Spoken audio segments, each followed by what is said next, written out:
We need to leave. Something's wrong with the boss. He didn't hiss it like in a movie. He said it the way you tell someone their fly is down. Low, certain, urgent enough to make my stomach drop through the rented floor. I had a flute of warm champagne and a napkin with the company logo sweating into my palm.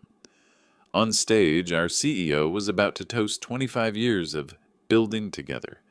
I'd heard him speak 100 times. I knew his cadence, the little pause before the punchline. I knew the way he rolled his shoulders after a joke landed. I knew that man the way you know a song you hate, because it's played every morning in the lobby. The man on stage was not my song. Everything about the ballroom was designed to smother doubt. The light was flattering, the carpet thick, the air perfumed with flowers expensive enough to have their own security. Marketing had scattered acrylic displays of our milestones between ice sculptures that bled slowly into the tablecloths. The band was 3 drinks behind the crowd. My coworkers were dressed like better versions of themselves, practicing smiles polished for performance reviews. I leaned closer to Mark, compliance analyst. The kind of quiet you forget isn't shyness but focus. What did you say? Coat pocket, he murmured. Don't turn. 3 steps to your left. We're going to the service corridor. On stage, the boss lifted a glass of our signature 12-year scotch. We all laughed because that's what you do when the boss acts human for the camera. Except the real boss didn't drink scotch. He was allergic to barley. He told the story at every town hall. It was one of his authentic things. If you wanted to climb here, you memorized his allergies like KPIs. I could have argued with myself. Back surgery, I thought. The PR note said he'd had a minor procedure last month. Maybe that's why he was walking like he'd learned his own legs in the car on the way over. Maybe it explained the tiny lag between smile and eyes, the way he kept glancing stage left, as if the teleprompter were whispering secrets. Now! Mark shifted, and we moved with the tide of some applause I didn't register. He slid a staff-only door open with the flat of his hand like he'd rehearsed it. Behind it waited a corridor that smelled like burned coffee and floor polish. The sound of the party turned to a warm blur, then to nothing as the door shut and left us in fluorescent honesty. I need you calm, he said. You're going to want to rationalize. Don't. You think it's a stand-in? I tried to laugh. It got lost somewhere between my chest and my throat. I think we have at most an hour before someone notices I'm not where I'm supposed to be. What are you supposed to be doing? Clapping? We walked past stacked trays, a bored server scrolling her phone, a kitchen where a line cook cut lemons like he hated them. My badge lanyard tapped against my sternum. I remembered suddenly that last quarter I'd signed 3 vendor recs at 5:58 p.m. My cursor flicking through pages of numbers that looked responsible enough to be true. I'd told myself it was what trust looked like. This is how people like me get in trouble, not with schemes, but with the kind of loyalty that wears a company fleece. Outside, the night felt like a different city. The hotel's smoking patio hummed with gossip and practiced cynicism. We didn't stop. Mark headed for the parking garage like the building owed him money. He drove a gray sedan that could hide in any row. Inside, he started the engine and left it idling so the air could chew up our breath. Okay, he said, hands at 10 and 2 on nothing. Tell me 3 things you know about him. Nobody prints on a brochure. I didn't have to think. He hates cold rooms. He rubs his wedding ring when he's improvising. He can't shake gently. He always crushes your knuckles. He didn't shiver once under that chandelier. His ring finger was bare. He shook the governor's hand like he was afraid to break it. Mark's voice didn't climb. It got flatter, the way a level line looks true after you've been staring at a crooked picture for years. Ear edges don't change with a back surgery. Neither do burn scars. What burn? Left wrist. Grill accident at his lake house 2016. One of his tells for authenticity. It's not there. I stared at the dashboard and saw a dozen tiny moments stack themselves into a shape I'd refused to notice. An off-site that wasn't billed to any venue. an internal video where he wore his watch on the wrong hand, an email signed with his old motto, even though he'd changed it after the rebrand, and I'd corrected a poster about it, and he'd thanked me with that crushing handshake that made me feel seen and sore. I pressed the heels of my hands into my eyes until stars sparked. This is insane. Insane would be the market finding out mid-toast. He put the car in reverse, then in drive, then left it in park again like he was arguing with muscle memory. I need you to understand. I didn't pull you because we're friends.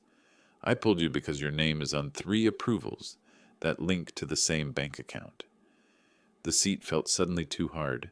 What did I sign? Consulting, facilities, strategic transformation. Different shells, same IBAN, same fractional cents rounding pattern, all routed through purchasing at 5 to 6 p.m. Fridays. I only noticed because you usually approve at lunch. I was rushing. I had a flight. He nodded like I'd confirmed something inevitable. I don't think you're dirty. I think you're useful. That's not comforting. I don't do comfort. He tapped his phone screen and turned it so I could see a paused frame of the stage from a different angle. Zoomed, still, clinical. Ear shape, wrist. I do pattern. I thought about the first year I joined, how we learned the sayings like hymns. Build the bridge as you walk it. We're not a company, we're a cathedral. Family. That word got printed on t-shirts and etched into glass and used to ask for weekends like tithes. The CEO was the kind of leader who made you want to donate your spine. You didn't question him. You learned his rituals. You clapped on the beats. What do you think happened? I asked. Mark put the car in gear and eased us down the ramp. I think he died, he said as casually as if he were reading a weather report. And I think someone decided a stable stock price was worth a forgery. The garage mouth swallowed us and spit us onto a street that didn't care about our epiphany. We passed a billboard of our founder, smiling in grayscale. My phone buzzed with a calendar reminder. After party. Attendance encouraged. I silenced it, then immediately felt guilty, like I'd hung up on a relative. How far into this are we? I said. We? He glanced at me. You're as far in as your initials on a purchase order. I thought we were building something, I said, and hated how small I sounded. We are, he said. Just maybe not what they think. I looked at my hands. The company ring I'd bought in a moment of weakness, a brushed steel band engraved inside with build, caught the streetlight and looked suddenly cheap.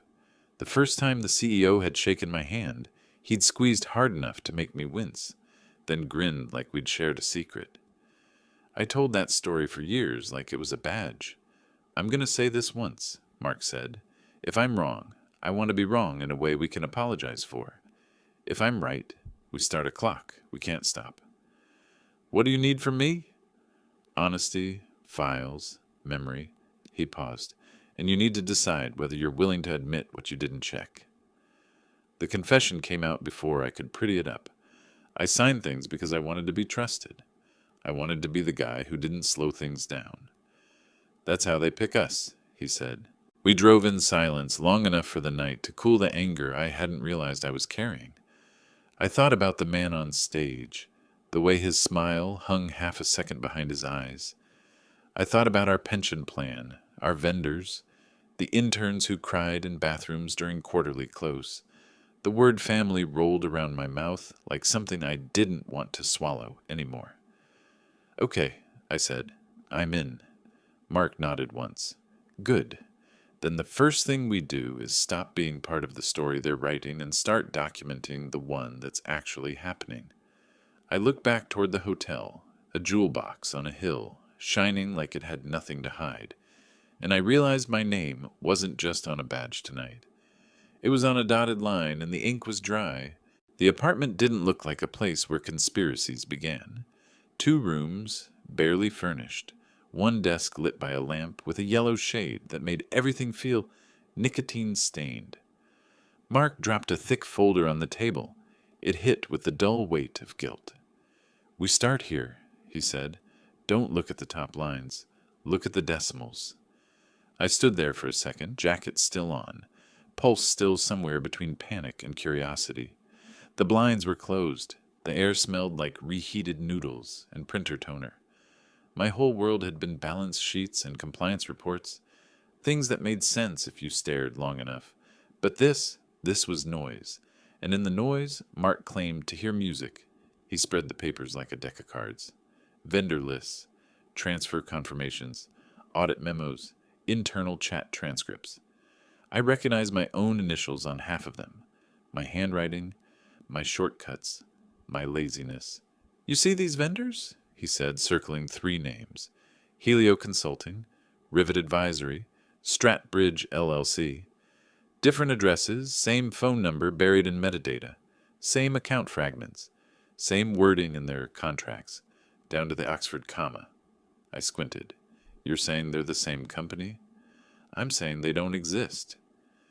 He handed me a printout, a screenshot of the company's internal message board, an old post from the CFO, congratulating the CEO on a swift recovery and return to strength. The timestamp, 2 weeks after the CEO's supposed surgery. Check the language, Mark said. That's boilerplate. But the photo attached, see the reflection in the frame? He zoomed in. A mirrored surface behind the CEO showed a completely different date on a wall calendar, months older, a recycled photo, a staged presence. I sat down. The chair creaked. You think he's dead? Mark didn't blink. Gus, I think he died sometime between that photo and the day the stock spiked 20%. He turned another page, an internal report listing executive wellness leave. The digital signature at the bottom belonged to the company's HR director, who'd resigned mysteriously 2 days later for personal reasons. You've had time to check all this? I started when the pension fund transfers stopped matching the monthly statements, he said. It looked like a rounding error. Except it always rounded up, to the same off-book account. The screen glowed in his glasses as he opened a spreadsheet. Columns of numbers scrolled by, precise and heartless. He froze one cell. Here, look at this memo header. It read, "For consulting services rendered by request of the CEO." The date was a week after the surgery. I remembered the announcement. The CEO was unavailable for travel for at least a month. And yet, here was a memo signed in his name for an in-person meeting in Chicago. He couldn't have signed that, I said quietly. Mark tapped the photo clipped to the memo. He didn't. That's the double. The man you saw tonight. The word double felt insane to say aloud, like something out of a B-movie, but the image, slightly off posture, a right ear more rounded, left no space for denial. The resemblance was uncanny, engineered, but not perfect. Real leadership doesn't fit in prosthetics. Who would even go along with that? I said. Mark looked at me for a long moment. People who'd rather keep their stock options than face a market crash. He pulled out another document. This one a legal memo, annotated in red. When the CEO died, the CFO lost a safety net. Half his personal wealth was tied to vested shares. If the market dipped, he'd be done. So he found a way to buy time. By hiring a look-alike? By hiring stability, he corrected. A body with the right suit size and the right script. I leaned back and stared at the ceiling. The air hummed with the printer fan. Somewhere outside, a siren wailed, rising and falling like a conscience. I don't know if I can prove any of this, I said. Mark clicked open a folder labeled Evidence Chain. Inside were time-stamped screenshots, PDF hashes, server logs. He wasn't guessing. He'd been documenting for months. Every transaction, every anomaly, every internal memo, saved redundantly on cloud backups under fake project names. You've already started, I realized. You just needed someone inside. I needed someone naive enough to have clean intent, he said. Your approvals are unintentional. That's leverage. It means when we go forward, they can't say we were building the scheme. We were verifying it. Go forward how? Whistleblower route, SEC. But first, internal escalation. We bait him. Bait who? The CFO. We need him to acknowledge the shells in his own words. He handed me a draft email. It was short, professional, completely mundane. Hi, just following up on the reconciliation for the Helio Rivet accounts. I noticed repeating IBAN fragments. Should these be grouped under strategic transformation for Q4 reporting? I read it twice. That's it? That's the hook? He'll overcorrect, maybe call you. When he does, you record it through the hotline protocol. Legal requirement says all hotline reports are automatically time-stamped and mirrored. He can't erase it. I swallowed hard. And if he doesn't bite? Then we go external anyway, but he will. Arrogance doesn't stay quiet. He leaned back, rubbed his eyes. For the first time, he looked tired. Not from fear, just from carrying too much truth alone. You ever wonder, he said softly, why people like us always think loyalty means silence? I didn't answer. I thought about every late night spent smoothing reports. Every time I told myself it wasn't my job to ask questions. Every morning I wore the logo like armor. The company had taught me that doubt was disloyalty. But right then, doubt felt like oxygen.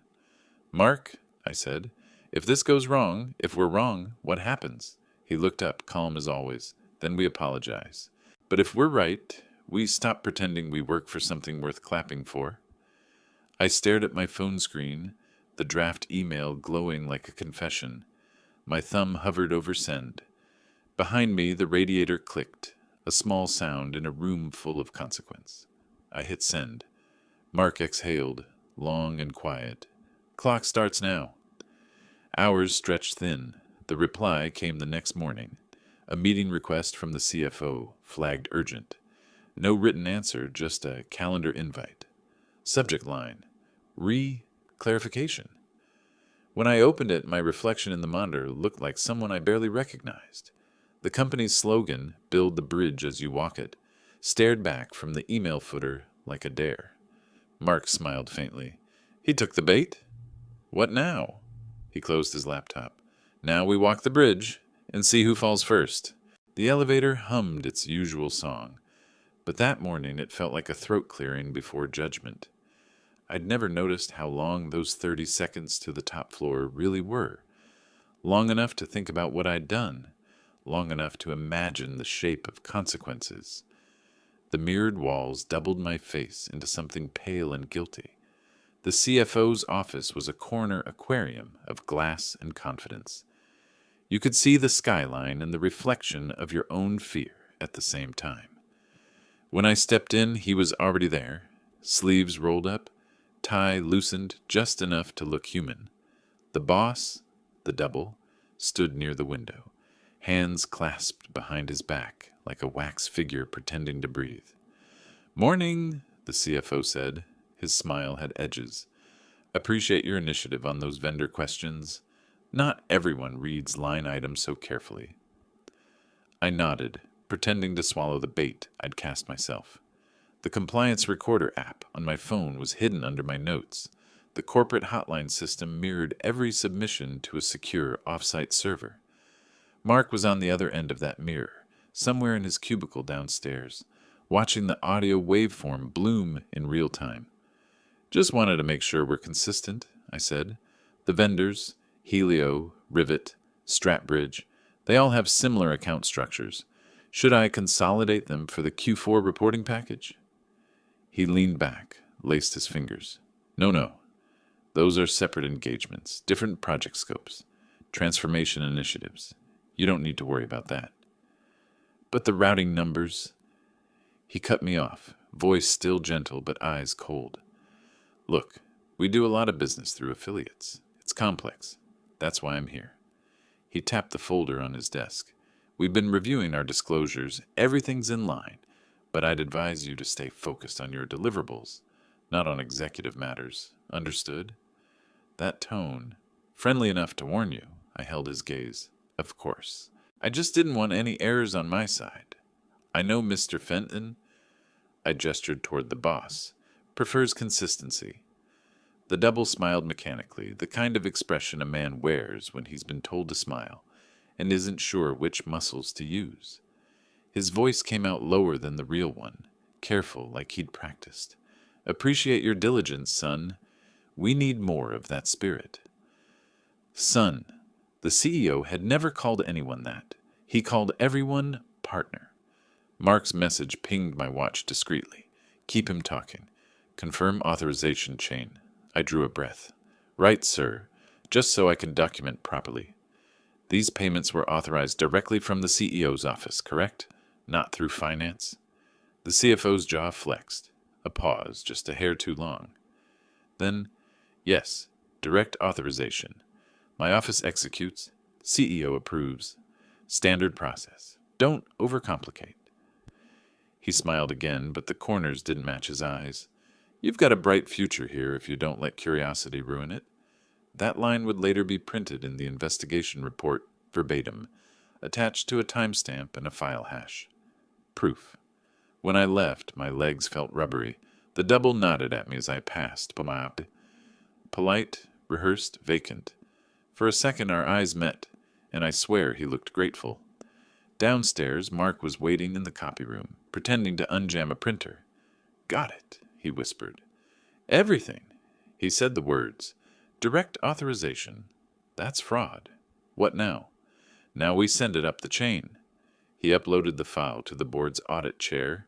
A woman rumored to be ruthless, incorruptible, and permanently unimpressed by money.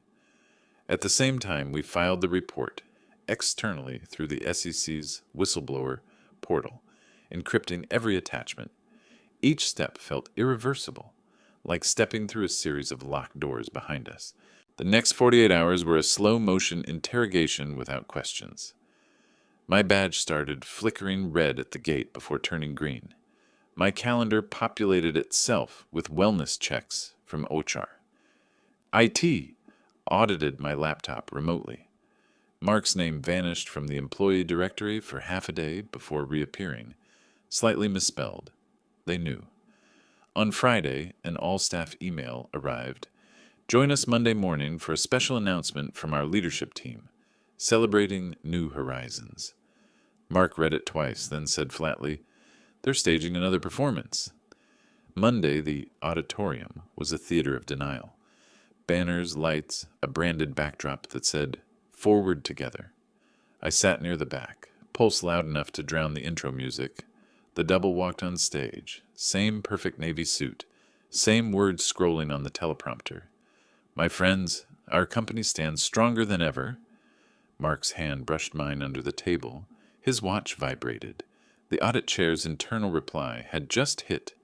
Board emergency session authorized. Investigators en route. Do not leave the building. I watched as the CFO adjusted his tie, waiting for applause. The room filled with it. Empty automatic clapping, the sound of complicity. And then the doors at the back opened. 2 men in dark suits, badges out. The audit chair herself followed, small, sharp-eyed, flanked by regulators. The applause stuttered and died mid-clap. The CFO's face froze halfway to a smile. Please remain seated, one agent said, voice amplified through the sound system the AV team had forgotten to mute. The double's eyes darted toward the CFO, then to us, as if silently asking, what happens now? Nobody answered him. The CFO tried to step off stage, but 2 security officers intercepted him. A ripple ran through the room. Shock, fear, the quiet collapse of illusion. I felt my heartbeat slow, strangely calm. Months of blind loyalty, years of pretending, all converged into that one perfect, silent moment where the truth stopped hiding. The boss stood there, sweating under the lights, his face a mask of exhaustion and relief. He looked at the CFO and said, voice shaking, I'm done. He stepped away from the podium, pulled off his microphone, and whispered something to the nearest agent. The CFO's denial began instantly, shouting about misunderstandings, about context, about loyalty. But the words didn't matter anymore. The spell was broken. Mark leaned toward me, voice barely above a breath. You feel that? What? The air, he said. It's honest again. That's how the trap closed. Quietly, efficiently, without drama. The bridge we'd built as we walked it finally stopped halfway across, and for the first time, it felt solid. When the lights came back on, it was like waking from a long collective dream. The CFO was gone, escorted out in a hush so complete it felt rehearsed. The double sat slumped in the front row, face bare under the harsh fluorescence, his disguise undone by the weight of truth. He wasn't even crying. He just looked relieved, like a man finally allowed to stop pretending to be someone who never existed. They let us go early that day. No one said the word fraud, but everyone heard it echoing in their heads. HR emails arrived by the dozen, mandatory debrief, team wellness check-ins, but nobody responded. The cafeteria was silent. Even the espresso machine sounded guilty. By the next morning, the news had broken. Company scandal, CEO imposter, CFO under federal investigation. I watched it on my phone, in my car, parked a block away from the office. The live footage showed investigators carrying boxes out the front doors while reporters shouted questions nobody could answer. Mark texted, "Stay low, we did our part." But staying low felt like hiding again, and I'd had enough of that. A week later, the board summoned me to a temporary conference room guarded by people who used to nod politely at me in hallways.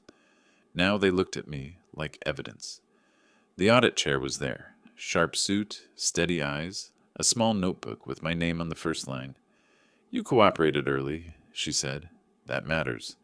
But your approvals appear on multiple fraudulent transactions. We need your statement in full." "I signed without checking," I said, because it was easier to trust the system than question it. Her pen didn't pause. "And why did you change your mind?" "Because someone finally told me to look closer."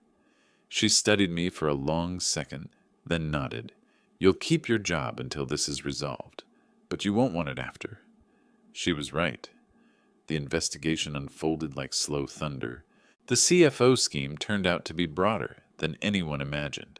Shell companies in 3 countries, fake consulting invoices totaling $42 million, hush payments to vendors, falsified board minutes, even doctored HR records.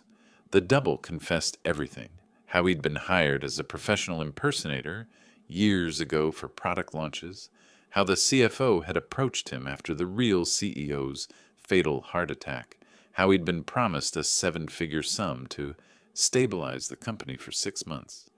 He said the hardest part wasn't the acting. It was living in someone else's shadow, waiting to be caught.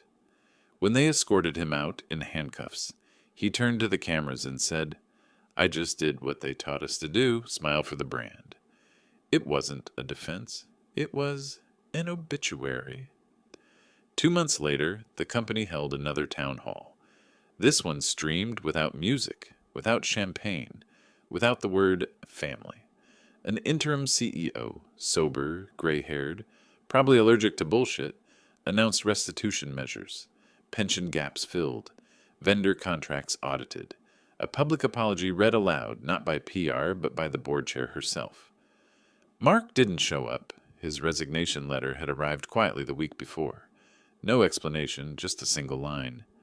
Truth is not a job description. They offered me his position in compliance, twice the salary, a seat at the new ethics committee, a redemption arc in corporate packaging. I said no.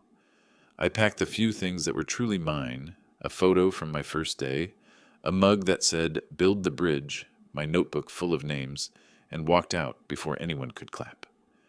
6 months later, a thin white envelope arrived at my apartment. No logo, no return address. Inside, an official letter from the U.S. Securities and Exchange Commission. Whistleblower award notification. Amount $300 to $500. It felt heavy in my hands, not because of the number, but because of what it represented. The price of finally doing the right thing, after years of looking away. I didn't buy a car. I didn't move. I used most of it to cover the unpaid bonuses for our old team. The analysts, assistants, janitors, the ones who kept the place running while the executives played God. Each envelope carried a short note in my handwriting. "This wasn't yours to lose. No name, no return address, just closure by mail." One night, I drove past the office tower. The logo was gone. The windows were dark, except for one, the top floor still faintly lit, like a ghost that hadn't learned it was dead yet. I parked and sat there, listening to the hum of the city. Somewhere, a delivery truck backfired, and for a split second it sounded like applause. For years, I'd thought loyalty meant silence, that integrity was something you practiced privately while pretending publicly. But standing there, watching the building that once owned my life reduced to a quiet shape in the skyline, I realized the truth was simpler. Loyalty without honesty is worship, and worship without truth is rot. I started the engine, the dashboard lights flickering back to life. The reflection in the glass wasn't guilt anymore. It was just me. And for the first time in years, that was enough.